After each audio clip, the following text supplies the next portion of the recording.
More than halfway through the trading day in New York, stocks down, dollar up, and crypto in focus. I'm Kriti Gupta. Bloomberg Markets starts right now. Let's just dive into those markets very quickly. Stocks, like I said, they are down to the tune of about 0.6%. The dollar is stronger, and this is important as we see yields come down a little bit. The 10-year yield, 286, down 5 basis points. I would say this is the fourth day this week that we're seeing yields lower, and yet the dollar is still stronger, a little bit weaker, but stronger relative to some of the other G10 currencies. Remember, commodities lower as well. How much of this is a risk-off story? For more, let's just dive right in with Bloomberg Senior Markets Editor Mike Regan. Mike, thank you as always for joining us. I'm curious about this macro situation. We've seen this nonstop selling really year to date, but I have to ask, how much of this can actually be weaved together by fundamentals? Well, certainly the inflation numbers, Kriti, are not behaving the way anyone wanted to. It does look like maybe CPI and even PPI possibly peaked in March. But the question is whether did they peak and they're going to descend rapidly or sort of plateau out at levels, that are still way too high for the Federal Reserve to be comfortable with. So, anyone looking for that sort of sign of peak inflation didn't really get it this week. PPI numbers this morning sort of backing that up. So, it's really a matter of the Fed is full steam ahead with their campaign to raise interest rates and downshift the balance sheet, unwind the balance sheet. And I think that is just going to continue to weigh on risk assets until there's signs that the Fed is willing to, back off a little bit, whether it be that the financial conditions tighten so much that the risk of raising rates further is too much for them, or whether they think they have had an impact on inflation and it's time to ease up. But for now, it's just nothing that really allows people to get too comfortable with risky assets. And the crypto market, obviously, how much the contagion is affecting the stock market and other markets is debatable, but certainly there probably is contagion that's happening, and probably more to come that we don't know about yet. At least that's the concern, I think, on a lot of people's minds. Mike, can you sew that together for us? Because isn't the crypto market, how many players that are involved in these broader markets, a $4 trillion FX market, a huge treasury market, and an enormous stock market, are actually have that exposure to crypto? So can you kind of connect the dots for us of why crypto would be the macro indicator the rest of these assets follow? Well, there's obviously the easy to point to examples of a company like Tesla that has a lot of Bitcoin on its balance sheet, MicroStrategy that has been aggressively buying crypto for its treasury, the new sort of players in the game, Coinbase, Robinhood, who are pretty directly exposed to crypto. So you start adding up those little micro exposures and it starts to get noticeable. And then in the hedge fund world, there are certainly, people that are playing with crypto and in other markets. One thing, really interesting Markets Live blog post from Alex Harris this week, pointing out this big jump in front-end yields earlier in the week. And that was right when crypto was really collapsing pretty hard. Granted, the stock market was too, so kind of hand in hand. But the thinking being that, well, if you are sort of exposed to leverage and margin calls in either crypto or equities or any risk assets, those front-end cash-like treasury instruments are what you're going to unload first. So, it's really hard to pick it apart and determine exactly what contagion is causing what, but it certainly is on top of mind of a lot of people that, we don't really know exactly where the crypto contagion and exposure lies, but the assumption is that it's there and, it'll start showing up. The thing with contagion, obviously, is it starts showing up in unexpected places like that front end of the treasury curve. So certainly front and center in a lot of people's eyes as far as what is at least part of the contribution to this volatility. And a lot of volatility there is, a lot of that driven by the dollar, I would argue. Bloomberg's Mike Regan, a pleasure as always. Well, with the global market selling off, traders pointing to the chaos in crypto, as Mike pointed out, a focal point of their concern.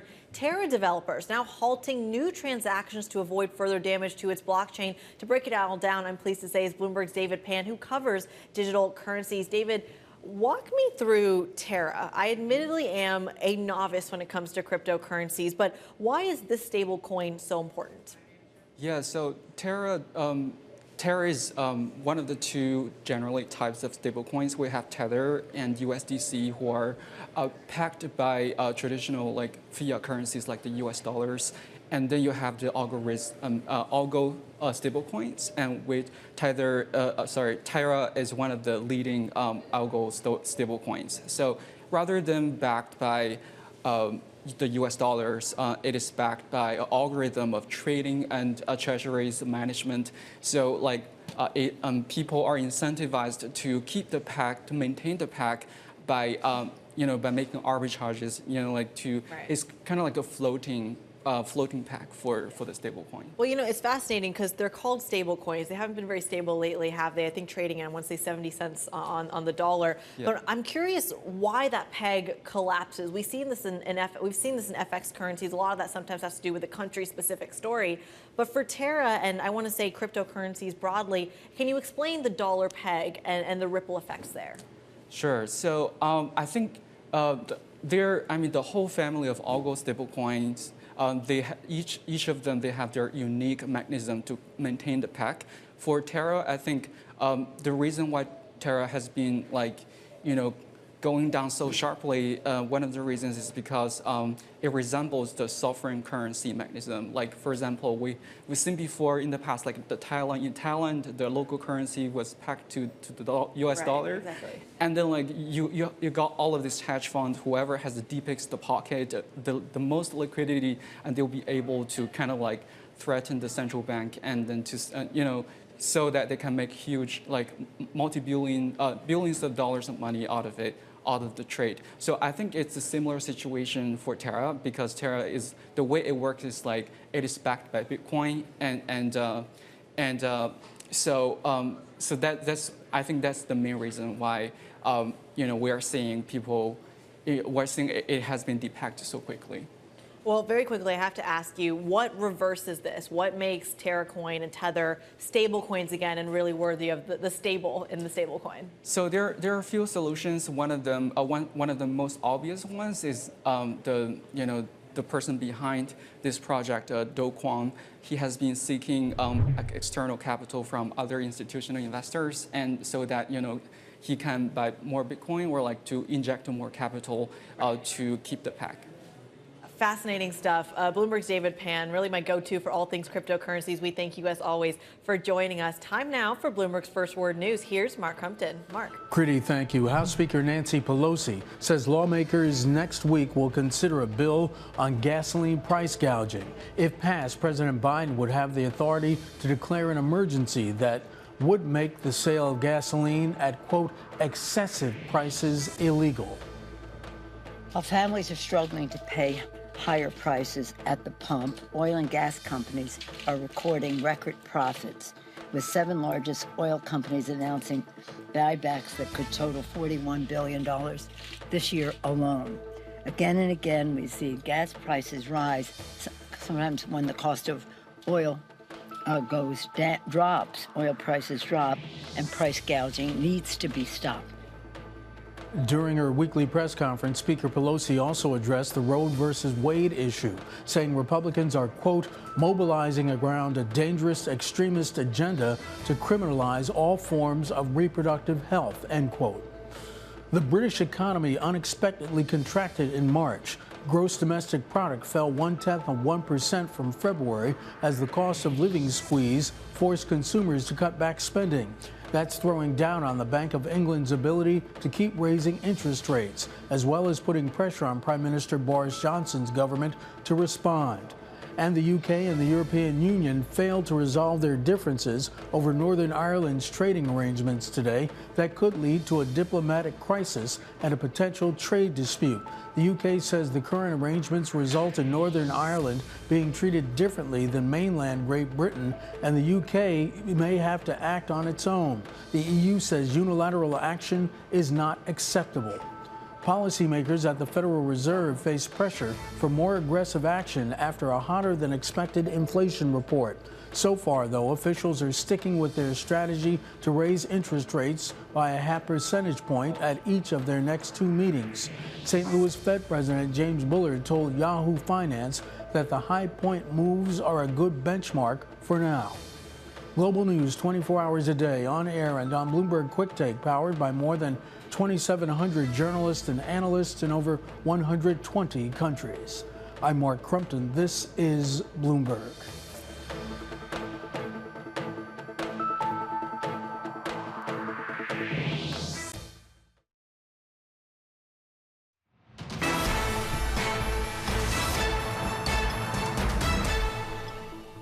This is Bloomberg Markets. I'm Kriti Gupta. Airbnb has announced what it's calling its biggest change in a decade. It includes a new way to search new consumer protections for guests. Bloomberg technology anchor Emily Chang is standing by with CEO Brian Chesky. Emily, take it away. Kriti, thank you. And Brian, thank you so much for joining us. So great to have you. This new way of searching makes it so much easier to discover things you never would have thought of. I thought OMG was the coolest category, and then I discovered castles in France for $100 a night. Why did you think that now was the right time to completely change the way you search? Well, because travel has probably changed more than it ever has since World War II. Because of the pandemic, now millions of people don't have to go back to an office 5 days a week. And because of that, it means they're more flexible. They can go away for the summer. They can go away for 3-day weekends. People can travel a lot more places for a lot more time. And we realize that the way you search online for the 25 years hasn't changed. It's a big box, a search box, and ask you, where are you going? But most people are flexible where to go, and they can't think to type in all 100,000 places on Airbnb. And we thought the world has changed, travel's changed. It's time for Airbnb to change and show you a whole world of possibilities. Now you can search by castles, by Frank Lloyd Wright homes. You can search by, like all different types of places. You can search by vineyards, golfing, whatever interest you are. I think there's a whole new way to search for travel. Now there's a new 24-hour helpline to try to meet that hotel level of customer service that Airbnb has kind of been lacking. How many people did you have to hire to make this work, and what kind of resources have you had to build up on the back end?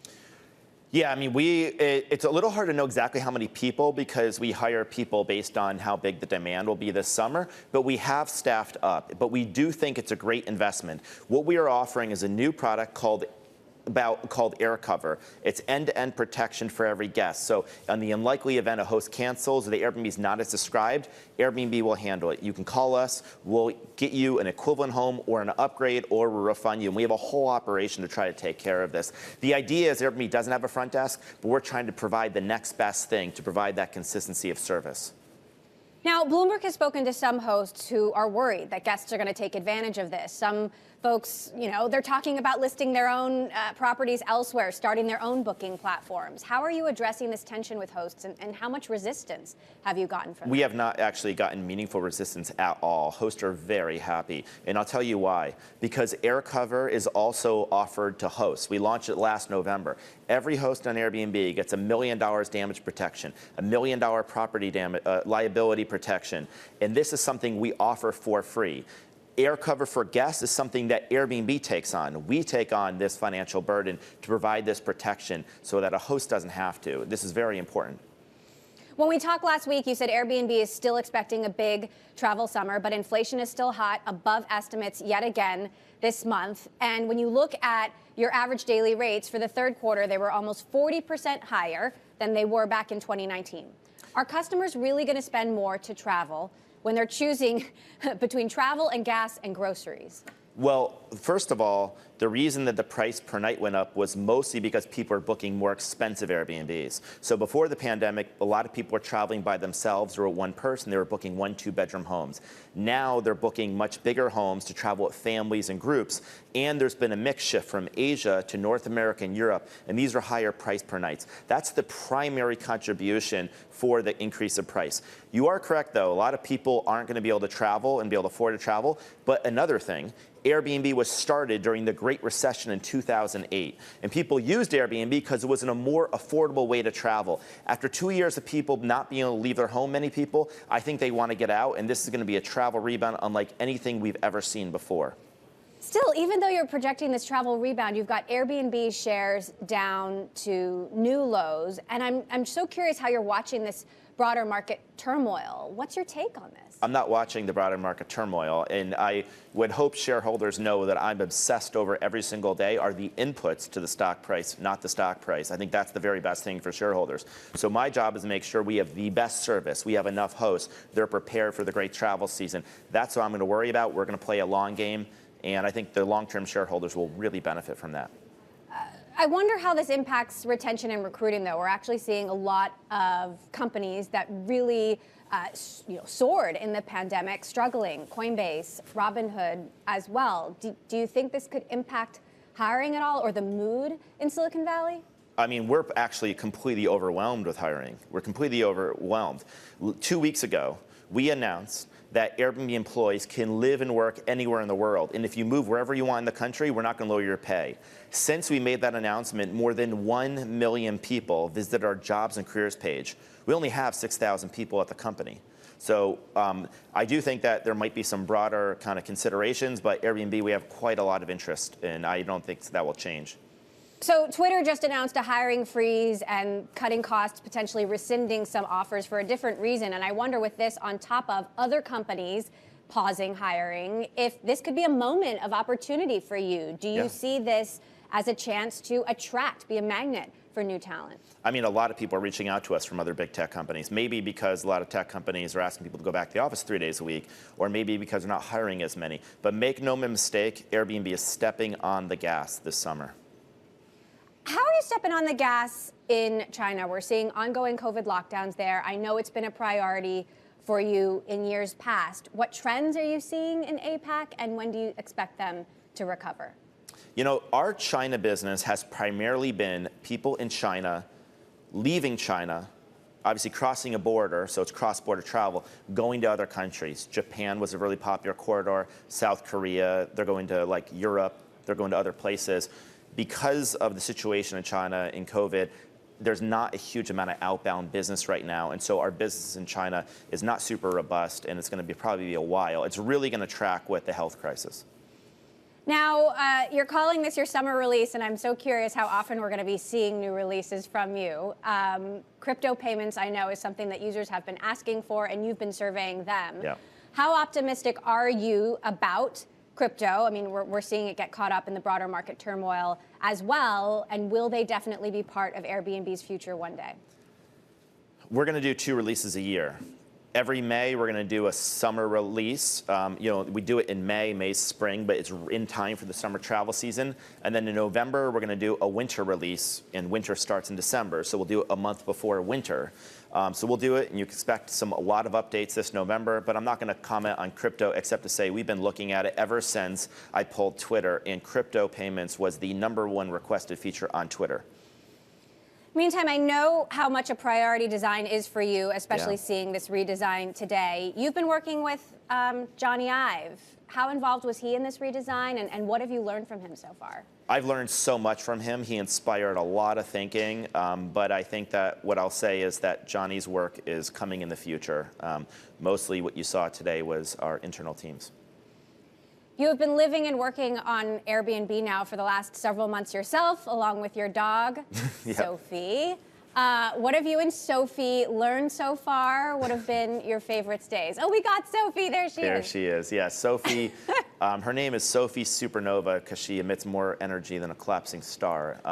And she, here's what I've learned, Emily. The longer you're away from home, the more you want to be in a home. And the more you want your home to feel like the home you live in. You know, when you're working at your home, you want really great Wi-Fi. And you want that to be verified. You want the kitchen to be stocked. You want enough things to cook. You want a lot of the amenities. You want to be in a great neighborhood that you want to walk around in. It really reinforced a lot of the ideas that we ended up pushing out yesterday, including the idea that people are more flexible. Like, for example, I went to Ann Arbor, Michigan. I'd never been there before, but the reason I went was because there was a Frank Lloyd Wright house, and I would have never discovered it if I had to type Ann Arbor in a map, because I probably wouldn't have typed that in. So I think that people are going to discover a whole world of possibilities. You don't just have to go to Rome. You don't just have to go to Vegas. You don't just go to Miami or LA. There's 100,000 communities all over the world, and there's a whole world of possibilities that I think people are just waiting to discover. So where are you and Sophie going next? And what are going to be your top priorities for the rest of this year on Airbnb? Well, we're here obviously in New York right now. We're open to ideas. So if you have ideas, we're ready to open. Well, we're a little disappointed that you didn't bring Sophie into the studio today, but I do appreciate you coming in.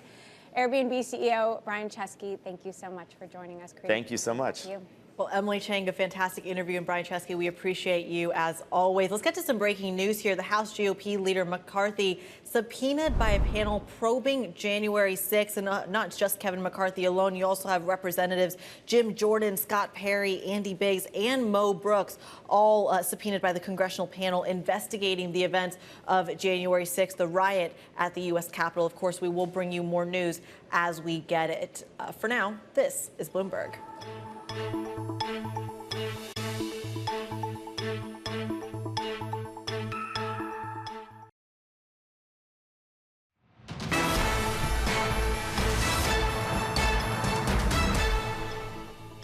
This is Bloomberg Markets. I'm Kriti Gupta. Let's get to something that caught my eye, something that no one seems to be talking about, but it's a huge, huge deal. The Mexican rate decision and inflation in Latin America. We know that the Bank of Mexico poised to make another 50 basis point rate hike. At least that's the expectation in just about 35 minutes. We'll keep our eye on that. But for now, I want to show you what the inflation picture looks like in Latin America since going all the way back to 2020.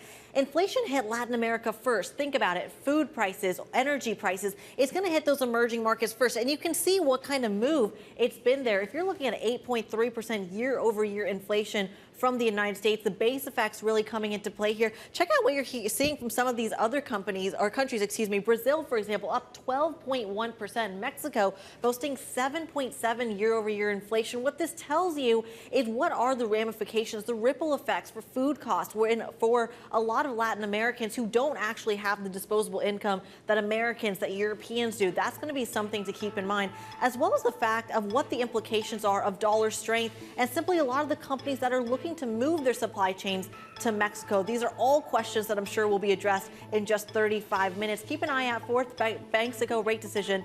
It's coming up. For now, this is Bloomberg.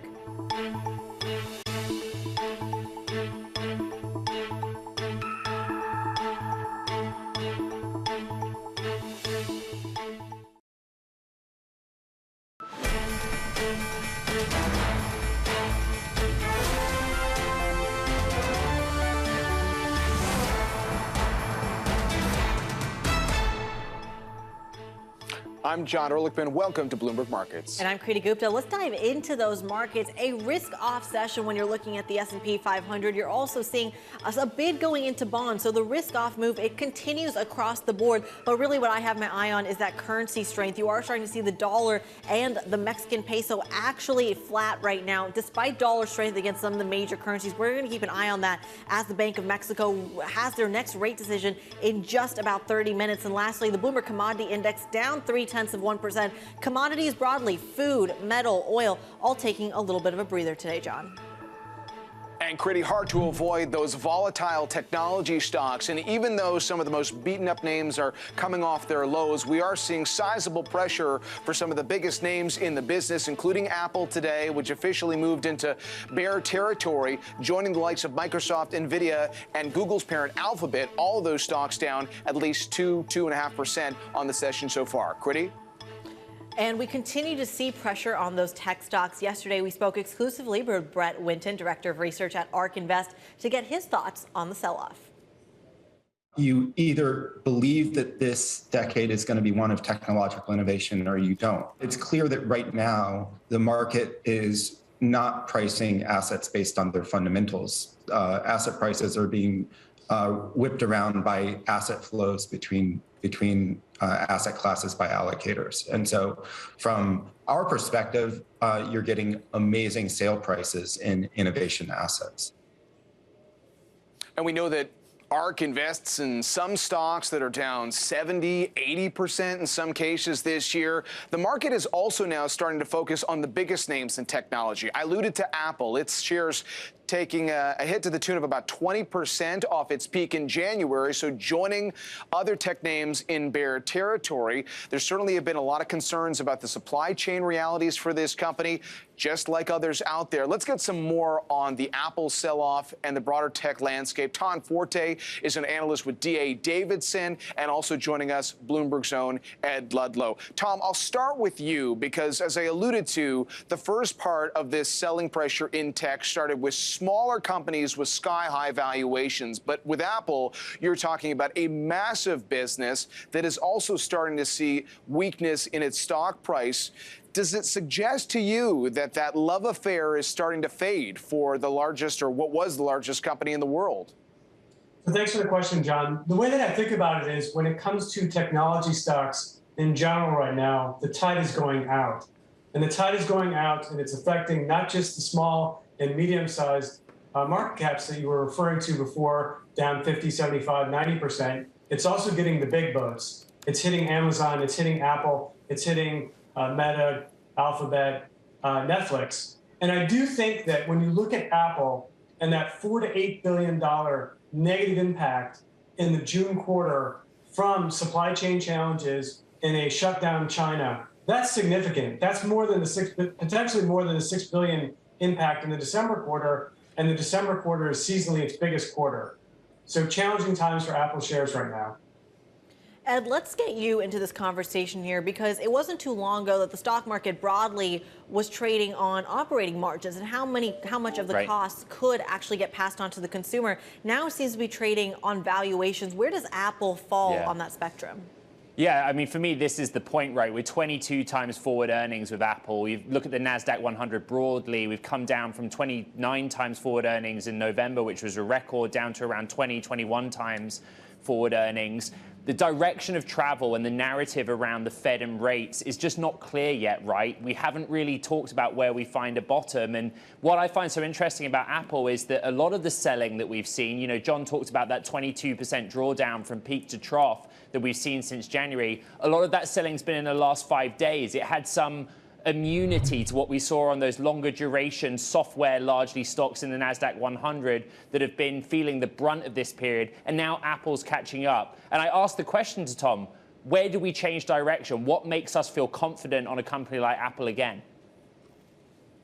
Tom, I just want to ask you an analyst question in terms of the communication that you're having with a company. Are you finding, as we see this sell-off across industries right now, that there is going to be a deeper dialogue with Wall Street to make the case? Obviously, they wanted to make sure that we knew, you alluded to that supply chain concern, that was coming. But are you anticipating even more conversations with the company than normal? No, I think it'll be the regular cadence. And I think then the question will become, when they report the June quarter, how should we think about supply chain disruption for the September quarter? The good news is that a lot of the companies, or a lot of the manufacturing capacity that went dark is now up and running again. But I do worry about this broader sell-off in technology shares in general. And I do think that the Fed's trying to thread the needle when it comes to raising rates to lower inflation while maintaining full employment, while potentially trying to avoid a recession.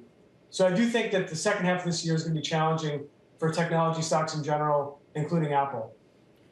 Tom, the last time you were on our show, we were talking about Apple earnings, and you asked me a question, or I asked you a question about Netflix in particular, and you said that perhaps some of the streaming pain can be attributed to Apple Plus's streaming success. We have since heard, just as recently as yesterday, about Disney's streaming success, where they're warning about some of the conditions for the back half of the year. I have to ask, is Apple subject to the same conditions?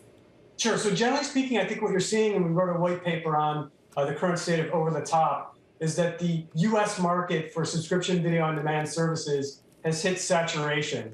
So I think you're seeing a lot of instances where consumers subscribe to a couple and then just rotate based on which is showing the new show at the time. I do think Apple's emergence, though, winning the best picture with Coda, is putting some incremental pressure on Netflix, and perhaps less so, but also some incremental pressure on Disney Plus in what looks like a saturated U.S. market for subscription video on demand. And Ed, let me bring you back into the conversation. I was asking Tom about whether the communication with the company starts to change. Does anything change in Silicon Valley? I mean, we had Google's big developers event this week, but I wonder if the tone starts to change for these big technology companies when it's hard to ignore these concerns about the economy, about the consumer, and obviously what's happening on Wall Street. Yeah, look, there's the fundamentals conversation, right? We've had guests all day long on Bloomberg Television saying you want to look for companies with healthy, enviable balance sheet where they find growth in any environment. And Apple kind of fits that description, right? I think we are, if you strip out the narrative around the Fed and rates, we want to hear about innovation. We want to hear about how these companies continue to grow outside of the pandemic. You know, so many of the things that are, for example, tailwinds to some companies in the reopening are offset by the recession risk as a headwind. And Apple has proven that there are pockets of strength. In China, for example, the Mac with its new in-house chip resonated with buyers for the first time. So continue to follow Mark Gurman on the Bloomberg terminal, right? What are the new product innovations that are coming and how will that impact consumer sentiment for the rest of the year outside of the macro picture? Tom, quickly, I have to ask this final question and build on Ed's point about that innovation. We also heard that Apple is about to retire its iPod Touch. I have fond memories of my very first Apple product back in the day. But I have to ask about simply this design cycle. Does that mean as you retire the iPod Touch, are there going to be perhaps a speeding up of the design cycle or slowing down for that matter? Well, the way I think about it is the good news is that Apple has a regular cadence of new product announcements, gives them an opportunity to communicate with both consumers and investors that they are continuing to innovate. For example, there should be an iPhone 14 later this year, consistently a new iPad, laptops, things of that generation. So I don't think the innovation will stop, but I also do share some fond memories of my old Macs. So I share your pain in the discontinuation of the iPod. It really hits home, but luckily I still have it. Maybe I can sell it one day as a collector's item. So Tom Forte from D.A. Davidson and Bloomberg's Ed Ludlow, we thank you as always. Fascinating stuff when it comes to Apple. Coming up, we stick though with the volatility in the markets and turn to SPACs. Banks said to be stepping away a bit from them following a regulatory crackdown. We have the details next. This is Bloomberg.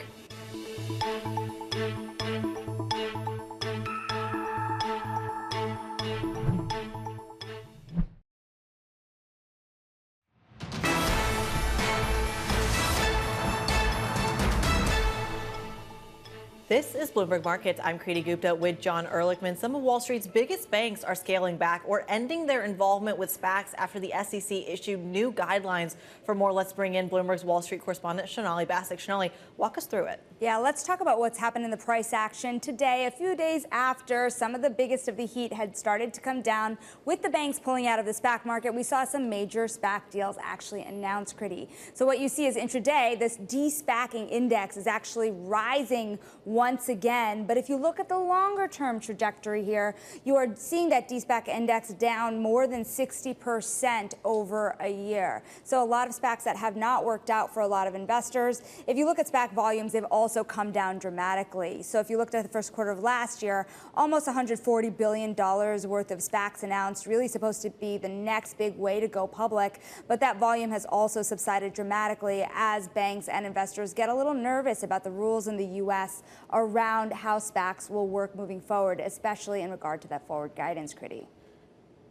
No doubt those SEC rules, and just looking back, Sonali, at how lucrative this ended up being for some of those banks. I know you had been tracking that over the last couple of years. Yeah, I remember when the SPACs were blowing up, so were the IPO market, and you had underwriting fees really rising a lot for those banks. And then also, remember, both ways, you had them also striking a lot of deals, so advisory fees on the other end. SPAC sponsors also made a lot of money as well because they do get paid when a deal gets done, though more SPACs now are aligning those numbers to performance. So we'll see how the market changes moving forward. Clearly, it's not over yet, John. Well, John, I'll pick it up from here. Stick with us, though, because we have a very special guest to really dive into that conversation. Mathieu Chabran joins me here. He's the co-founder, and I'm hoping I'm saying this right, Tikehau Capital, hopefully. And he does join us in the conversation. He's very involved in SPACs. Walk us through what you're making of a lot of these high beta plays really taking a tumble. Yeah, no, I mean, thanks for having us. And it's interesting that we have this chance to discuss these SPACs and the de-SPACing we just announced in Europe in the middle of market changes in the US. So I like to say that SPAC is a great technology that may have been sold to the wrong investors who went after the bad companies. And that's maybe why effectively we had this situation in the US. And hopefully we're bringing a little bit of the silver lining to this overall situation. Just announced this $4 billion de-SPACing in Europe. And given the overall ECM market and the market in general, I'm actually very positive and optimistic that SPAC will come back in favor as a turnkey solution for people looking to access the public markets. Mathieu, there's so much talk right now about the banks pulling back from the market, yet you did just days ago announce a $4 billion transaction, a more than $4 billion transaction in the SPAC that involves you, Bernard Arnault, who's also a big deal maker at the moment. Bring us behind the surface here. What are the banks saying as they bake in some of these potential guidelines and rules moving forward from the SEC? Yeah, no, I was about to say effectively the SEC came out and it's very much US specific. I mean, obviously that's where you had the highest level of issuance last year. We decided at Tikehau, as you know, we had an S1 ready to go, last year, and we decided to pivot to Europe. Obviously, Europe is our home market. We did, we issued 2 SPACs there. Then we issued 1 SPAC in Singapore. And I actually find it, fairly ironic in a good way that we're about to announce this transaction, combining with FL Entertainment. As you said, $4 billion transaction. It's a real company, $3 billion revenue, $600 million of EBITDA. It's one of the world's largest producer, of TV content and betting, like, Peaky Blinders. I'm sure that you would know that, from Netflix. And my point is that there is this avenue, and banks are very well aware of that there is an avenue, an alternative avenue in the turmoil that we are going through in the market to find this alternative to access the equity capital market. So, Shonali, the banks here, I think, are welcoming the announcement like the one we made last week. I'm expecting more to come. In the US, we know that what's happening is certainly a bit healthy. There was a lot of excesses, maybe with as I said, maybe the wrong investors, a bit of fast money. What we try to do, on our transaction is to bring long-term family offices, private investors, private in a sense, entrepreneurs who could value the merits of this transaction. So again, hopefully a silver lining to the overall SPAC market, Shonali. Mathieu, just want to clarify, if there is still banking interest, but some of our Bloomberg reporting suggests that the Citis and Goldman Sachs and Bank of America's of the world are distancing themselves, which banks are we talking about here? Well, the SPAC is, you've got 2 legs to a SPAC, right? First, you raise the money on the public market and you need some underwriters, right? So you've got an investment bank helping you doing that. And they're being paid for that, right? Like any other ECM underwriting. And then at the back end, you've got the de-SPACing, what they call the business combination, which is effectively this private company who's going to merge into the publicly traded vehicles. And then the banks get paid, I would say the second leg here. My understanding is that effectively what the regulator is trying to prevent is a conflict of interest that will be, okay, you help a sponsor raising money, and then you find him a target, that SPACs were blamed for this cheap option, not to say free option, that sponsors were going after, and that's what they are trying to prevent. Mm-hmm. Now, if you work with one given bank, obviously all other investment banks will be very happy to do some M&A, to find some alternative to the pipeline they're working on. And so I'm expecting a different set of banks now, to work together. They will have to review the economics, but that's, their issue. It's not the sponsor issue. And where I will leave it also is I think it's critical, and that's what we've tried to demonstrate with Pegasus, is the skin in the game, the alignment of interest. There's been way too many talk, about this alignment of interest on this very SPAC, for example, with the sponsors, Bernard Arnault and his team, Tikehau Capital, and all the CEO. We invested close to $100 million in this SPAC. Yes, we have just less than a minute here. I'm wondering if you're making some commentary on the broader market here, because you were taking a company public into very choppy waters. Are you concerned that there's another leg down in the market here? Listen, we have started what I would qualify, the beginning of a new cycle. I'm trying to stay away from all the noise on the tech side, on the digital asset side. I'm looking at the fundamentals of what is doing, our business. as asset allocators, as investors. First of all, interest rates, we've talked at length about that. I think that what has changed since we last spoke is that now the credit market is also widening very significantly, both on the investment grade, on the high yield. And so even moving away from the big LBOs, I'm just talking the day-to-day financing of the real economy. So it came as a shock. Sometimes I'm surprised that people were surprised. We've been operating in a negative interest rate environment, in many places, particularly in Europe. Investment grade were trading at a negative yield. That was an abnormal environment. And now that we are obviously getting more normalized policy, I actually think it will be a more healthy market for investors to do the rational analysis of any given situation. So can there be another leg down? I mean, certainly, if interest keep rising, that's one thing, but I'm more focused on the credit market. I'm a leveraged finance banker by background, surely, and credit markets have always been a leading indicator of what's happening in the market. And I think this aspect has been a little bit underestimated. We all know that there's been a lot of leverage put into the system over the past 10 years, a lot of accommodating monetary policies, and that's the one where we should be certainly focusing on. Mathieu, thanks for your time. Mathieu Chabran joining us, and our thanks as well to Shanali Basak as we continue to watch the SPAC market.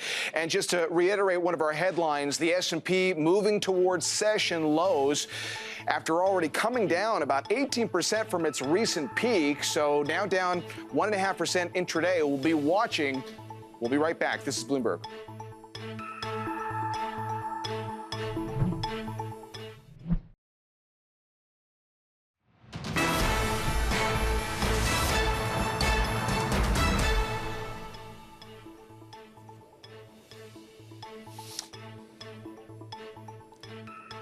Well, there's a live look at the S&P 500 at session lows right now, down more than 1.5% at this hour, and making its way towards an official bear. We came into this trading day down about 18%. We will keep you posted on that. For what it's worth, we wanted to bring you the producer price index story. We kicked off the day with the inflation realities. We saw those numbers coming in for final demand up 11%. And right now, you've got a lot of CEOs that are navigating the headwinds. Here's some perspective from the chief executive of Siemens.